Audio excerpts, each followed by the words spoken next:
Hallo und herzlich willkommen zu Wasner.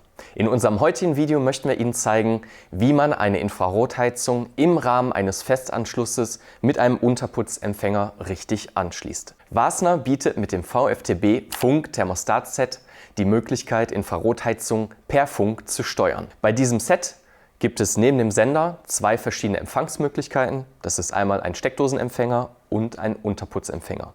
Hiermit haben Sie die Möglichkeit, flexibel zu entscheiden, ob Sie eine Infrarotheizung innerhalb einer Festunterputzinstallation anschließen möchten und steuern möchten oder aber einfach per Plug-and-Play mittels des Steckdosenempfängers. Wie genau jetzt eine Infrarotheizung an diesem Empfänger angeschlossen wird und in einer Unterputzdose hinter der Infrarotheizung installiert wird, das zeigen wir Ihnen heute in dem Video.